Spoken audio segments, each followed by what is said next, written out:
tanah yang subur. Tetapi kita tergantung bangsa lain untuk pangan kita. Kita import pangan. Tidak masuk di hati saya, tidak masuk di akal saya. Saya memang bukan orang pintar, saya tidak punya gelar profesor, tapi saya bisa melihat yang benar dan yang tidak benar. Saya bisa melihat yang masuk akal, yang tidak masuk akal. Saya bisa merasakan keadilan dan tidak adanya keadilan. Karena itu saya berjuang terus. Saya dituduh mau jadi diktator, saya dituduh mau berkuasa, saya dituduh mau kudeta. Tetapi saya sejak muda saya bersumpah sebagai prajurit adalah prajurit dari Tentara Nasional Indonesia. TNI adalah tentara rakyat. TNI lahir dari rakyat. Waktu kita berjuang, kita diberi makan oleh rakyat Indonesia. Waktu kita menyatakan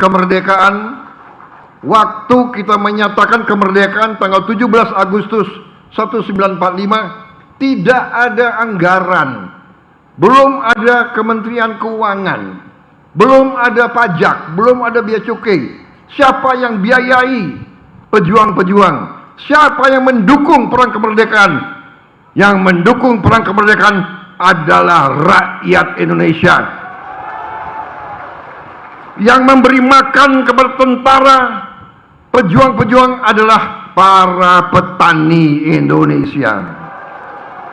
Kita tidak bakal merdeka tanpa jasa para petani kita, saudara-saudara sekalian. Saudara-saudara sekalian, saya masuk tentara tahun 70. Tahun 70.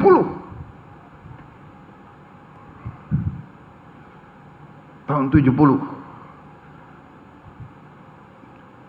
Tetapi saya merasakan setiap saya latihan di desa-desa Jawa Tengah, Jawa Barat, rakyat keluar dari rumah-rumah yang sederhana, rumah-rumah gedek yang lantainya masih tanah. Mereka keluar dari rumah, mereka memberi minuman teh, mereka memberi pisang, mereka memberi singkong kepada kami, saudara-saudara sekalian. Padahal untuk masak itu dia harus ambil kayu yang cukup jauh, dia harus ambil air yang cukup jauh. Begitu cintanya rakyat kepada tentara, begitu sadarnya para petani terhadap negara bangsa Indonesia. Para petanilah yang paling setia, yang paling loyal, dan yang paling merah putih di Republik Indonesia ini, saudara-saudara sekalian. Dan saya tidak habis pikir, puluhan tahun para petani kita, para nelayan kita kurang dihormati, kurang dibela, kurang dilindungi.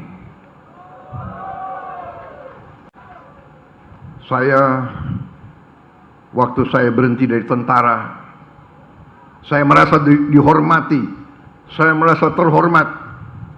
Tokoh-tokoh HKTI, tokoh-tokoh KTNA minta saya, mantan Panglima Kostrat, untuk menjadi Ketua Umum HKTI.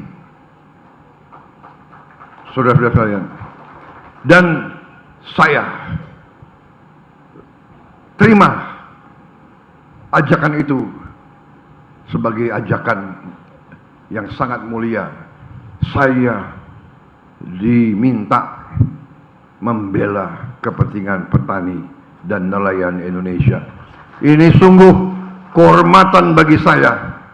Saya ingat waktu saya masih sangat muda, rakyat yang memberi makan kepada saya tidak bisa lupa. Ini kesempatan pikiran saya. Saya membalas budi, saya membayar hutang kembali kepada para petani Indonesia. Saya jadi jenderal karena para petani Indonesia. Saya jadi jenderal karena rakyat Indonesia. Pangkat yang saya emban adalah dari rakyat. Karena itu saya sekarang harus berbakti untuk rakyat. Dan ini adalah kesadaran dari pembantu-pembantu saya semua. Mereka, saudara-saudara sekalian, banyak di antara tokoh-tokoh ini sebenarnya mereka sudah mapan. Tuhan sudah memberi kebaikan dan rezeki kepada mereka. Saudara Amran, pengusaha yang sukses. Beliau jadi menteri adalah pengorbanan. Beliau menteri yang nggak tahu saya, sehari mungkin tidur hanya 3-4 jam. Saya kadang-kadang merasa prihatin, tapi saya dalam hati juga bangga. Saudara Zulkifli Hasan demikian juga, masih mau berjuang, masih mau terjun di politik. Orang-orang yang masuk ke politik ini saya juga merasa aneh juga, saudara masih mau masuk politik. Politik di Indonesia ini pengorbanan.